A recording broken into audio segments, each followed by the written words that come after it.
Batu. Dalam kesempatan kali ini saya akan menjelaskan mengenai ruang lingkup pembelajaran PPKN di SD. Sebelumnya saya akan mengenalkan anggota kelompok saya.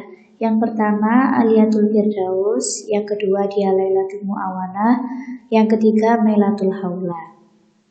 Di sini saya akan menjelaskan pengertian, tujuan, dan aspek-aspek pendidikan PPKN di SD. Yang pertama, pengertian PPKN. PPKN merupakan mata pelajaran yang memfokuskan pada pembentukan warga negara yang memahami dan mampu melaksanakan hak-hak kewajibannya untuk menjadi warga negara Indonesia yang cerdas, terampil, dan berkarakter yang diamanatkan oleh Pancasila dan Undang-Undang Dasar 1945. Yang kedua, tujuan pembelajaran PPKN di SD. Tujuan pembelajaran PPKN di SD itu sangat banyak sekali. Di sini saya hanya mencantumkan beberapa saja. Yang pertama, berpikir kritis, rasional, dan kreatif dalam menggapai isu kewarganegaraan. Kemudian yang kedua, berpartisipasi secara aktif dan bertanggung jawab dan bertindak secara cerdas dalam kegiatan masyarakat, berbangsa, dan bernegara, serta anti korupsi. Kemudian yang ketiga, berkembang secara positif dan demokratis. Yang keempat, berinteraksi dengan bangsa-bangsa lain dalam memanfaatkan teknologi dan komunikasi.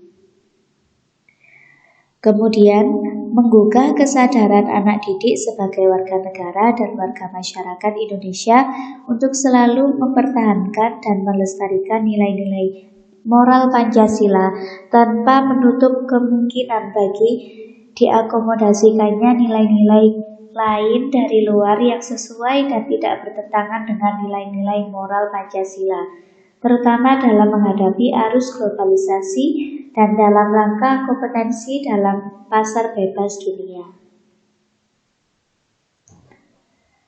Kemudian selanjutnya, aspek-aspek ruang lingkup pendidikan PPKN di SD. Yang pertama, persatuan dan kesatuan bangsa, meliputi hidup rukun dalam perbedaan, cinta lingkungan, kebangsaan sebagai bangsa Indonesia, kebanggaan sebagai bangsa Indonesia, Sumpah Pemuda Keutuhan NKRI, dan lain sebagainya. Kemudian yang kedua, norma, hukum, dan peraturan, meliputi tertib dalam kehidupan keluarga, tata tertib di sekolah, serta norma yang berlaku di masyarakat. Yang ketiga, hak asasi manusia, meliputi hak dan kewajiban anak, hak dan kewajiban anggota masyarakat, instrumen nasional dan internasional HAM, pemajuan, penghormatan, dan perlindungan HAM.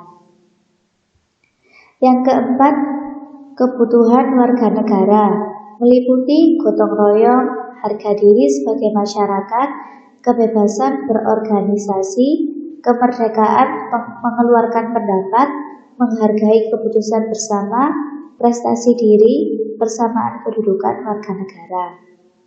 Yang kelima, konstitusi negara, meliputi proklamasi kemerdekaan dan konstitusi yang pertama, konstitusi yang pernah digunakan di Indonesia, hubungan dasar negara dengan konstitusi.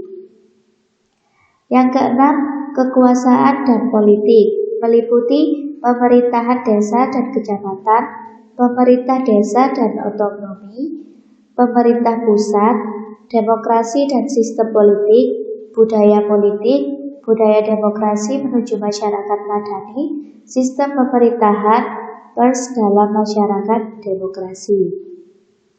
Yang ketujuh, Pancasila, meliputi kedudukan Pancasila sebagai dasar negara dan ideologi negara, proses perumusan Pancasila sebagai dasar negara, pengamalan nilai-nilai Pancasila dalam kehidupan sehari-hari, Pancasila sebagai ideologi terbuka. Kemudian yang terakhir, globalisasi. Meliputi globalisasi di lingkungannya, politik luar negeri Indonesia di era globalisasi, dampak globalisasi, hubungan internasional dan organisasi internasional, serta mengevaluasi globalisasi. Sekian dari kelompok saya, ada kurang lebihnya saya mohon maaf. Wassalamualaikum warahmatullahi wabarakatuh.